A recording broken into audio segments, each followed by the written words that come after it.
Hello everyone and welcome to Ustaad. हमारे आज के इस लेक्चर में हम federal board second year biology के 2024 के पेपर को सॉल्व करेंगे। तो बगैर टाइम ज़ाया किए हम अपने पेपर की तरफ बढ़ते हैं। नंबर फर्स्ट एमसीक्यूज है कि ये जो आइस कैप्स ग्लेशियर्स वगैरह मेल्ट होते हैं ये किसकी वजह से होते हैं। The correct option is a greenhouse effect. Moving on to the second we have pressure filtration kidney में कहाँ पे होती है, तो जी ये ग्लोमेरुलस में होती है। The correct option is A glomerulus. उसके बाद पूछा जा रहा है कि जो प्रोटेक्टिव कवरिंग है लंग्स के ऊपर उन्हें क्या कहते हैं, तो उसे प्लूरा कहा जाता है। उसके बाद ये डायग्राम दी गई है और पूछा गया है कि इसमें कौन से बैंड्स रिप्रेजेंटेड हैं। तो डायग्राम को गौर से देखें।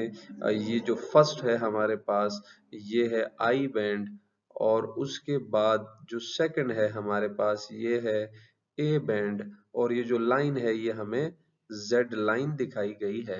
तो इसका करेक्ट ऑप्शन बनेगा B, that is I band, A band and Z line. उसके बाद आगे बढ़ते हैं तो कहा गया है कि कौन सा जो है वो न्यूरोट्रांसमीटर है जो कि एज अ न्यूरोट्रांसमीटर और हार्मोन दोनों के तौर पे काम करता है और पेन के परसेप्शंस भी बताता है। तो इसका जो सही जवाब है वो है डी, एंडोर्फिन्स। उसके बाद अगर हम बनाना केला खाते हैं तो हमारे बॉडी में कौन सा हार्मोन इंक्रीज होगा, तो चूंकि केला खाने से ग्लूकोज आएगा तो इंसुलिन जो है वो हमारी बॉडी में इंक्रीज होगा और ग्लूकोज ब्लड से सेल के अंदर चला जाएगा। Which of the following hormone would bind to receptors located on the inside of cell. तो स्टीरॉयड हार्मोन चूंकि टेस्टोस्टेरोन है तो ये सेल के इनसाइड के रिसेप्टर से बाइंड करता है।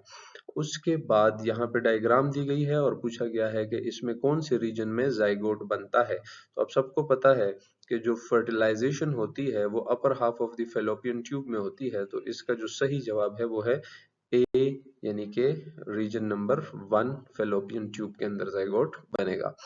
नेक्स्ट वी हैव के कौन हीमोफिलिक होगा, तो as you know haemophilia is a recessive trait, homozygous recessive, or it affects the male। तो यहाँ पर जो हमें दी गई हैं केसेस, इनमें से B X minus H Y ये मेल हीमोफिलिक होगा। उसके बाद ह्यूमन के sex determination depends upon the nature of, तो ये किसके ऊपर डिपेंड करता है, तो हिट्रोगेमेटिक मेल के ऊपर जो हमारा है जो सेक्स डिटर्मिनेशन है वो डिपेंड करता है।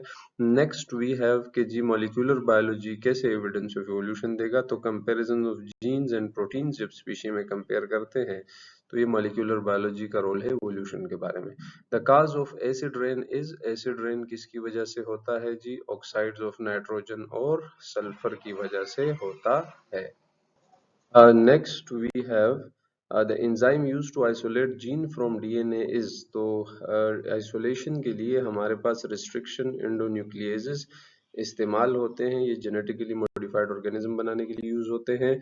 Next is the agent which separates the two strands of DNA in PCR, तो हीट के जरिए से दो स्ट्रैंड्स को क्या किया जाता है, पीसीआर मशीन में अलग किया जाता है। विच of the following hormone is secreted if blastocyst success, अगर इम्प्लांटेशन हो जाती है तो ह्यूमन कोरियोनिक गोनेडोट्रोपिन जिसे HCG भी कहा जाता है वो रिलीज होगा। तो the correct option will be A, HCG।